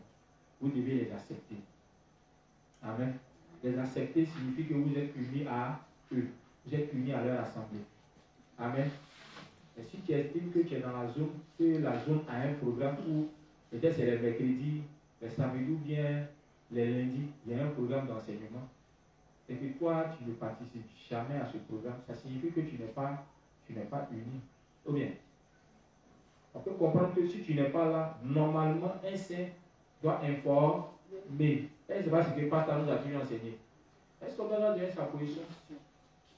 Parce que quand on est dans notre zone, on aimerait voir tous les saints. Ou bien, que tous les saints soient là, parce qu'on estime que la formation est là pour chacun de nous. Donc, quand tu ne vois pas un saint, on se pose beaucoup de questions. En fait. Il n'est pas là pourquoi? Ils voient un peu, non? Voilà, beaucoup, ils ont tendance à ignorer, à ne pas considérer les décisions qui sont prises dans l'église. Donc, ce qui fait que quand il y a des activités, ils ne participent pas. C'est pas bien. Ça montre qu'on n'est pas unis soit à cette église, soit à cette assemblée, soit à nos dirigeants. Amen. Ok. Le monsieur forcé au moins d'expliquer ça en loin et en large pour qu'on comprenne de quoi il s'agit. Amen. Ok. Nous devons participer à l'œuvre bonne de Dieu de tout cœur par la foi. Ok. C'est le secret pour suivre la volonté de Dieu. Donc, il a dit on doit accepter les décisions, non? Mais il a ajouté un mot qui est très important. On doit le faire de quoi? Il ne faut pas le faire à contre-cœur. C'est pas bon. Amen. Voilà. Considérons que les décisions qui sont prises, ça vient de qui? De Christ, ça vient de Dieu lui-même. Parce qu'on a déjà vu des principes qui nous disent que Dieu ne travaille pas en dehors de ses serviteurs. Si un serviteur, et ça, je vais attirer votre attention là-dessus, si un serviteur prend une décision que Dieu n'est pas d'accord, c'est Dieu lui-même qui bloque ça. Amen. Si un serviteur prend une décision où Dieu n'est pas d'accord, ça ne va pas prospérer. Dieu va arrêter ça. Donc, normalement, on ne doit même pas s'inquiéter. Ou bien, on ne doit pas s'inquiéter. On doit laisser Dieu lui-même faire les choses. Si on croit que réellement Dieu est dans son église. Amen. Ok. Oui. C'est le secret pour suivre la volonté de Dieu. Ok. Nous serons alors approuvés par Dieu. Participer aux œuvres bonnes n'est autre que mener une vie de foi appropriée. Amen. Il dit c'est à cette condition qu'on pourra faire quoi? Mener une vie de foi quoi? Comment? Approuvée par Dieu. Mais il a dit un autre mot. C'est ainsi qu'on pourra accomplir la volonté de Dieu. Donc, sans accepter les décisions qui sont prises dans l'église, est-ce qu'on peut accomplir la volonté de Dieu? Non, non. Ce n'est pas possible. Et de deux, notre foi ne sera pas approuvée par qui? Par Dieu. Amen. Donc, ça ne dépend pas de quoi? De notre force, de notre intelligence et de notre capacité à faire les choses dans nos propres moyens. Ça n'a rien à voir. Ça aussi, c'est la foi. Amen. C'est aussi la foi. Voilà pourquoi aussi longtemps que vous fréquentez l'église, aussi longtemps que vous fréquentez vos différentes assemblées, si vous ne comprenez pas la décision de vos dirigeants, approchez-le. En fait, c'est un conseil que je donne quoi? Voilà. Approchez-le. Parlez avec vos dirigeants. Les dirigeants sont ouverts à toute discussion. Amen. Et en temps normal, c'est ce qui doit exister dans tous nos églises et assemblées. Quand on ne comprend pas quelque chose, on doit approcher nos dirigeants. Ce n'est pas comme dans les autres églises où tu n'as pas le droit à poser des questions pour comprendre certaines choses. Voilà pourquoi moi, dans mon assemblée, franchement, j'ai fait l'effort de beaucoup parler avec les saints. Oui, et puis j'aime pas les saints qui sont un peu trop à l'écart, qui font des gens, ils ont honte, ils ont peur, ou bien ils ne savent pas parler français. C'est plus ceux-là même qui sont mes cibles en fait. Ça fait que la plupart de ceux qui avaient, on appelle ça comment, un complexe, voilà. Qui avaient un complexe, ont commencé à sortir de leur cours. Et quand c'est comme ça, le travail avance en fait. Je dis ça aussi pour les responsables qui dirigent, voilà. Faites attention à ces personnes-là. Généralement, on met plus l'accent sur ceux qui lèvent la main, qui répondent aux questions. Est-ce que vous voyez un peu? Ceux-là, c'est vrai. Eux, ils comprennent plus facilement. Mais il y a d'autres personnes dans l'église qui ne parlent pas. Quand on entend qu'il y a un prédicateur, normalement, ça doit t'inquiéter. Tu dois amener ces personnes-là à parler pour que tu t'assures de savoir si ce que tu fais là, il comprend ou bien il ne comprend pas. Amen. Et ça permet aujourd'hui aux saints de sortir de leur coquille. Amen. En fait, c'est ce que j'essaie de faire ici. Mais franchement, comme je ne suis pas habitué à vous, ce qui fait que par moment, je suis dans mon assemblée là. À longtemps, je donne le micro. Et puis il les rappelle. Mais il n'est pas honte. On est tous là pour apprendre. Donc ça fait que les justes commencent à sortir de leur coquille, commencent à parler. Même ceux qui ne parlaient pas avant, ils parlent. Et quand je remarque que quelqu'un, peut-être, il est difficile pour lui de comprendre, c'est à lui généralement que je donne pour faire le résumé. Ouais. Donc comme ils savent ça maintenant, là, on commence à parler. Je ne donne pas la parole à ceux qui ont l'habitude de parler. Je n'aime pas faire ça. Ceux qui ne parlent pas là, c'est eux qui sont généralement mes cibles. Parce que je veux m'assurer que ces derniers-là, ils ont compris. Si ils ont compris, c'est que le reste là, ils ont compris. Amen. Voilà, donc c'était quelques astuces pour les dirigeants qui suivent les âmes. Amen. Ok. Oui. Et c'est que si je dois donner l'information au sein, tant bien même que les disciples ne vont pas sortir de leur coquille. Voilà, donc il faut que les responsables même les poussent à sortir. Oui. Livre 22, page 49, paragraphes 2 et 3. Oui. Prendre part à tous les rassemblements de l'Église. Ok. Prendre part à tous les rassemblements de l'Église. Oui. Je donne toute ma reconnaissance à notre Seigneur. Nous sommes en effet tombés dans la confusion et le vide. Et cependant, notre Seigneur vient nous chercher et nous rencontrer par la parole. Ceux qui sont jeunes dans la foi et ceux qui ont juste entendu la parole et reçu la rémission de leurs péchés récemment doivent prendre un soin particulier à écouter la parole aussi souvent que possible. Okay. Je vous exhorte à ne jamais manquer les heures de culte et de rassemblement. Amen. Il faut les prendre à juste. C'est tellement important. Il faut les prendre à juste. Non. Ceux qui sont jeunes dans la foi Okay. et ceux qui ont juste entendu la parole et reçu la rémission de leurs péchés récemment Oui. doivent prendre un soin particulier à écouter la parole aussi souvent que possible. Prendre un soin particulier, ça veut dire quoi? Toi qui comprends un peu français, on il faut expliquer ça au juste. Prendre un soin particulier. Ça veut dire qu'ils doivent absolument, ils doivent obligatoirement, pour leur suivi, écouter la parole de Dieu autant de fois plutôt que possible. Est-ce que vous avez compris? Oui, qui d'autre peut expliquer ça? Donnez le micro. Parce qu'il y a des mots qui sortent, mais c'est important, mais comme on ne comprend pas le sens, ça fait qu'on ne comprend pas aussi. Voilà. Je n'ai pas voulu les lancer dedans parce qu'il y a des mots que je ne maîtrise pas trop. Bon, voilà. Écouter la parole aussi souvent que possible, prendre soin. C'est un peu ce que la Justélie a dit, mais terre à terre, ça voudrait dire que dès qu'on a un petit temps où on n'a rien à faire là, on n'a pas profité en même temps pour écouter la parole de Dieu. Amen. Ça va? Amen. Oui, il y a quelqu'un derrière.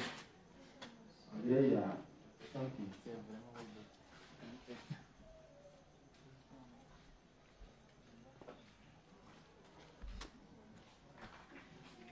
C'est très gentil, juste, je voulais ajouter juste.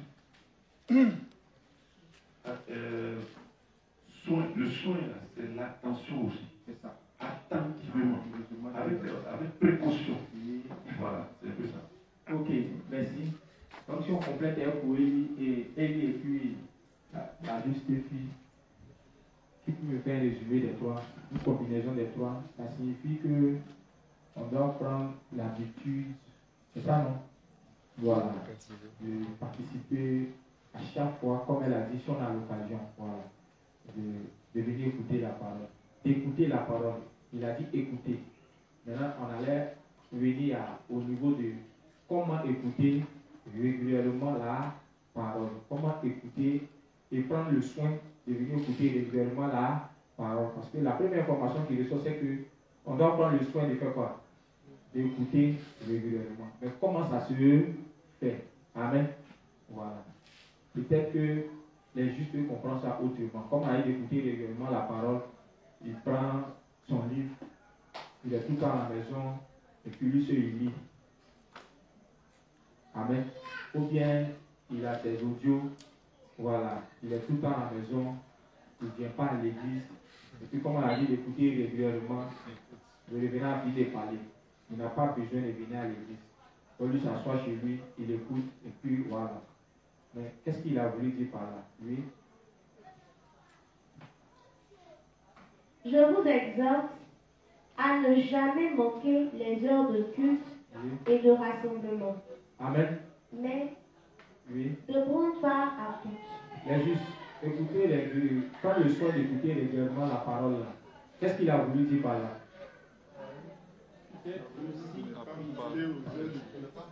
De ne pas manquer aux heures de culte. Et puis de quoi? Pour les prendre, Je vous exhorte oui. à ne jamais manquer les heures de Il culte. dit à ne jamais manquer. À ne jamais manquer. On suppose que le jour que tu manques là, c'est que toi tu es occupé. Et puis tu as pris la peine de faire quoi? Tu as averti ton responsable.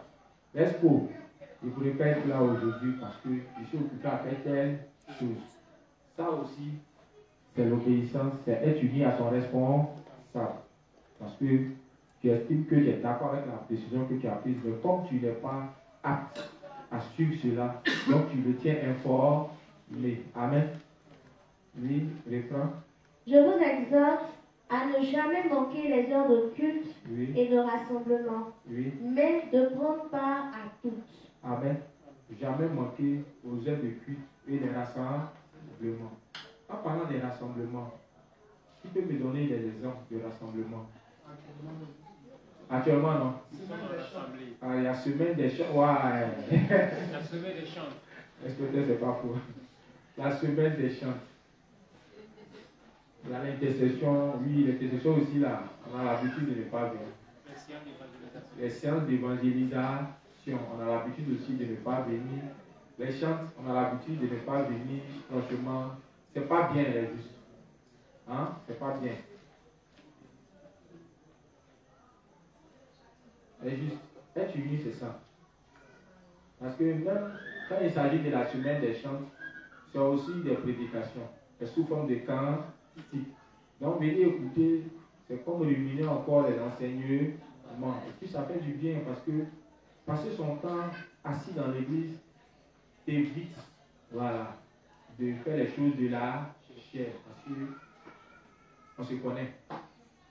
Et comme je le disais hier comment on appelle, le responsable Mélès, généralement quand Canal veut mettre un bon film, c'est 20h30 ou bien 20h40. C'est-à-dire l'heure où normalement on doit venir à l'enseignement. Et là, il programme des bons films là. Souvent, il y a envie de ne pas venir à l'enseignement, mais bon, franchement, depuis les enseignements ont commencé les soirs, il faut dire que ça nous aide beaucoup. Ouais, parce que en soirée comme ça, on avait nos habitudes. Voilà, on avait nos habitudes. Et certains, ils savent, on vient de dire. Voilà. Mais depuis un certain temps, on voyait qu'on garde nos esprits comment connectés aux œuvres de Dieu. Amen. Sinon, imaginez qu'on n'était pas là. Pour certains, c'est les heures où ils passent le temps dans les bistrots avec les amis, en train de faire des cours. On se comprend. Et puis, en fait, j'ai aimé ce programme, vous savez pourquoi? Parce que j'ai compris une chose. Actuellement, Satan est déchaîné.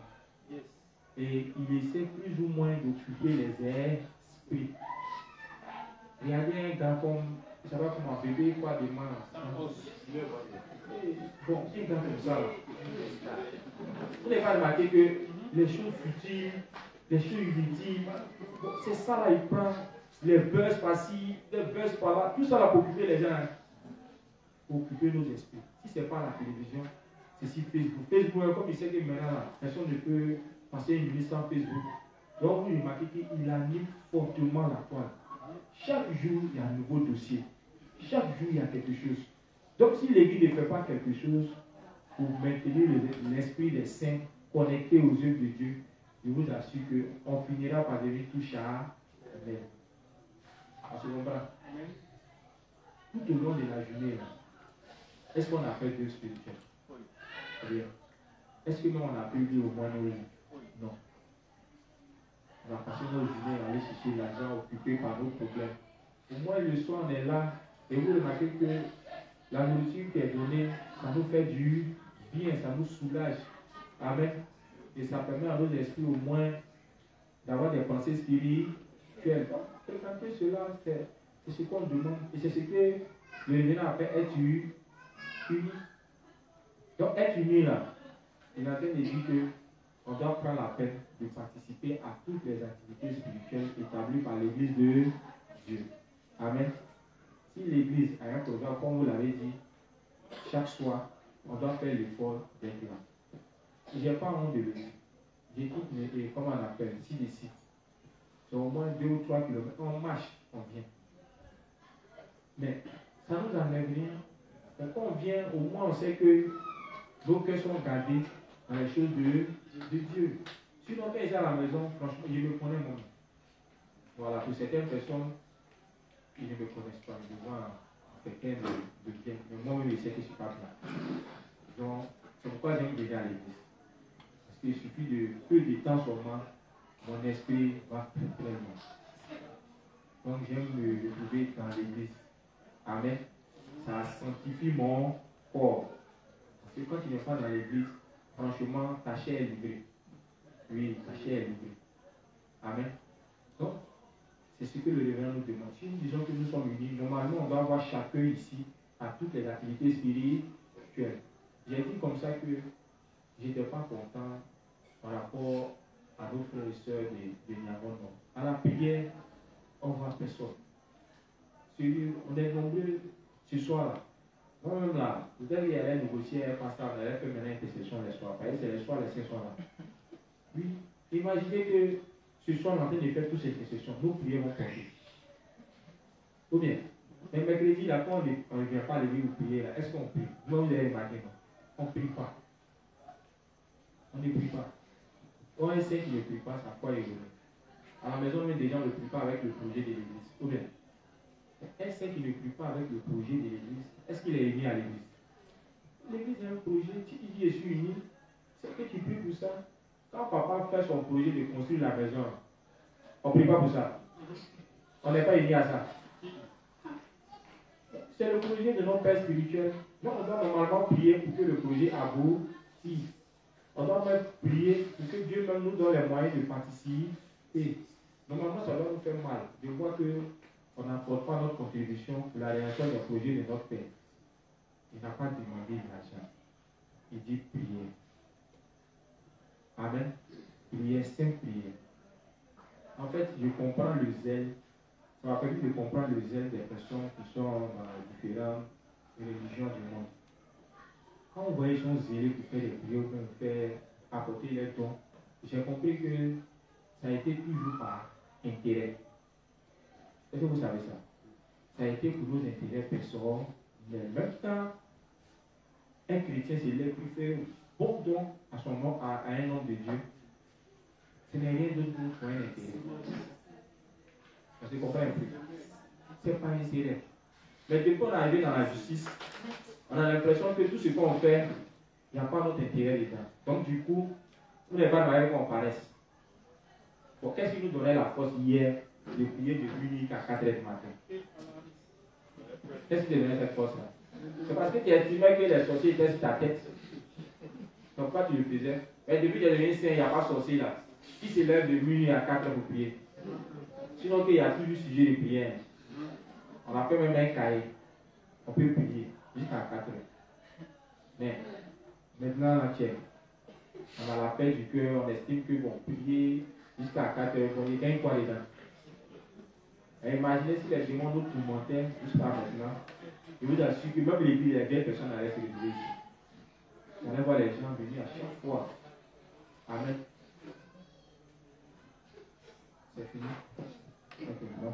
Je vous exhorte à ne jamais manquer les heures de culte et de rassemblement, mais de prendre part à tous.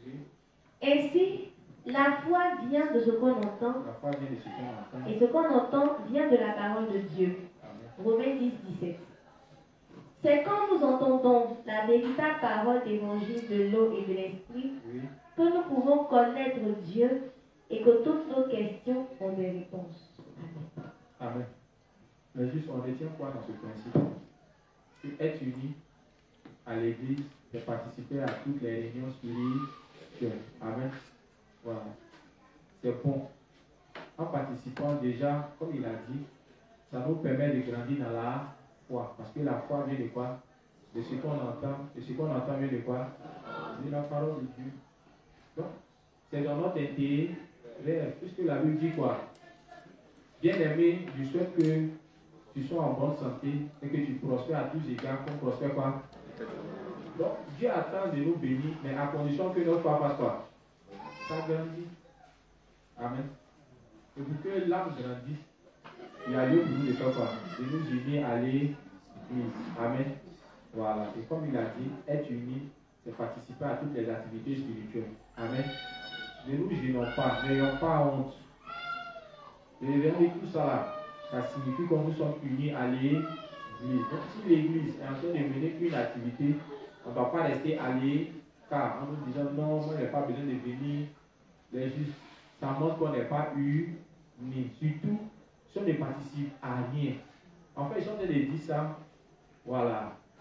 Ils sont en train de dire ça, mais il ne faudrait pas que ceux qui ont les occupations, comme leur emploi, pensent que bon, leur foi n'est pas correct parce qu'en temps normal, vu qu'ils travaillent et que leur emploi ne les permet pas d'être là, ça signifie que leur foi n'est pas correcte. Non, l'Église même tient compte de cela aussi. Amen. Si c'est ton travail qui ne permet pas d'être là, ça c'est compréhensif. Amen. Mais tu dois t'arranger à au moins participer aux autres réunions quand tu es libre. Amen. Et même quand tu n'es pas là, aujourd'hui l'Église prend la peine de tout enregistrer et de mettre ça sur des supports, n'est-ce pas? Donc, si également tu dis que tu es fini, même si tu n'es pas présent, tu peux toujours suivre. Oh bien, puisque c'est les instructions qui sont données par les serviteurs, n'est-ce pas? Tu peux prendre la peine d'écouter, mais ton boulot t'occupe. Tu ne peux pas être là. Mais tout ce qui se fait même à cause de vous-même là, on garde ça aux archives. Tout le monde est dans les groupes. On peut télécharger. Si ton travail même là, tu ne permet pas de venir, l'argent là, tu gagnes ça encore quoi.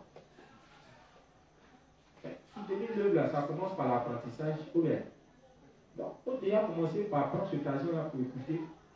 Si un saint prend l'argent qu'il gagne dans son activité pour écouter les sermons qui sont prêchés, Dieu même est content. Même s'il ne participe pas financièrement même, mais Dieu voit que ce qu'il fait va l'aider à grandir spirituellement. Et plus tard, il peut faire un pas en participant aussi à l'œuvre de Dieu financièrement. Mais toi-même là, tu n'es pas là, tu travailles tout de suite.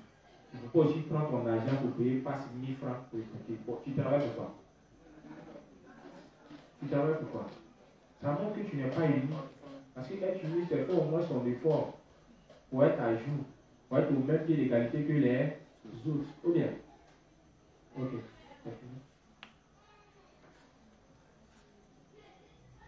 Ok. On a fini le deuxième point.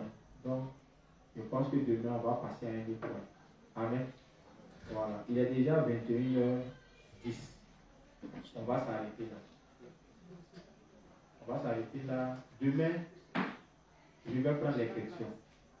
Les justes. Révisons ce qu'on a déjà vu. Demain, je vais prendre les questions. Amen. Et puis après ça, on verra si on peut passer à un autre point. Avant de terminer, j'ai 2 informations à vous passer. Amen. Comme le révérend l'a dit, être uni, c'est participer à toutes les activités spirituelles. Donc, parlant des activités de l'Église, on a notre frère David. On a notre frère David qui a perdu son papa. Mais juste vous le connaissez, non, David? Oui. Le caméraman. Voilà. C'est quelqu'un qui aime bien l'œuvre de Dieu, qui est uni à toutes les activités. Ces derniers temps, il n'est pas là parce qu'il a perdu son papa. Je ne sais pas si l'information est passée à l'église ici. Les juges, vous êtes informés? Ok.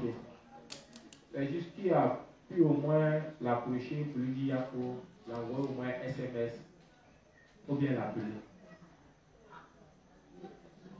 3 personnes dans toute l'assemblée. Les juges, il n'est pas tard. Il n'est pas tard. Peut-être que pour certains, c'est maintenant, voilà, ils ont été informés. Mais je sais que le dimanche qui est passé, le responsable tapé et son équipe ont dû passer l'information. Ils ont dû même donner le numéro. Je parle de ça parce que demain, c'est les funérailles de son papa. La Bible dit, quand un saint pleure, on doit faire quoi? On doit pleurer lui. Si un saint est en joie, on doit être en joie avec lui. Amen. Voilà, donc, on est dans une période de deuil. Notre frère a perdu son papa. Et on sait qu'un papa, franchement, il n'y a qu'un seul. Voilà. Et quand tu perds ton papa, franchement, vous imaginez la douleur qu'on peut ressentir. Donc, dans ces temps comme ça, on a besoin de nos frères, on a besoin de nos soeurs, on a besoin de notre soutien moral, on a besoin de notre soutien financier. Donc, voilà pourquoi les hommes demain, les justes à à venir au funérailles du papa du juste David. C'est au Maroc. Voilà, au Maroc. C'est au Maroc. À l'antenne du Maroc. En face de.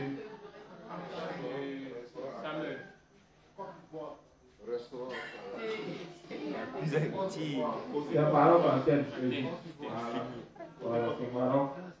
Je crois bien que demain, normalement, sera ici. Donc demain, voilà, ou bien le soir, vous pouvez approcher déjà.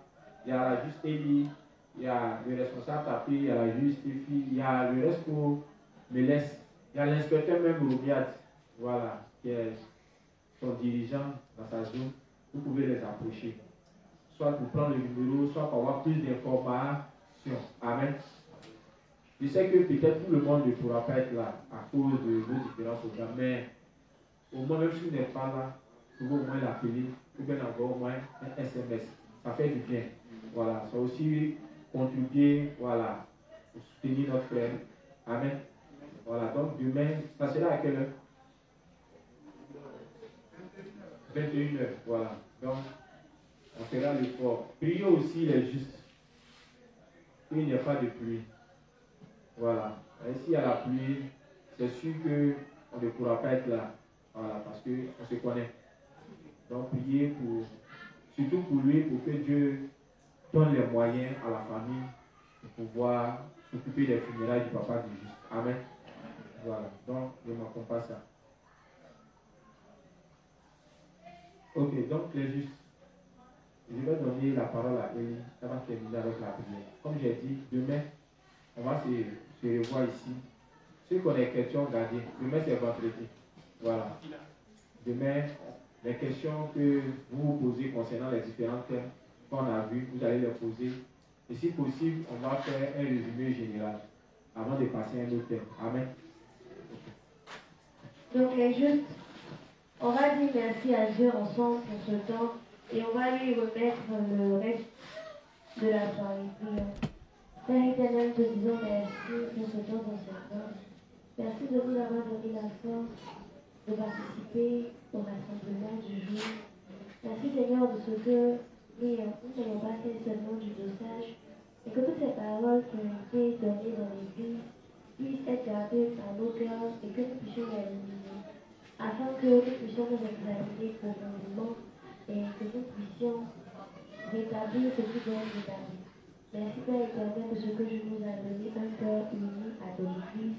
Merci de raccompagner chacun d'entre nous à la maison Céleste et de prendre soin de nous afin que nous puissions rester unis tout le reste de la semaine. Merci Seigneur de ce que tu as fait cela pour nous. Au nom de Jésus-Christ, nous avons prié. Amen. On est juste à demain.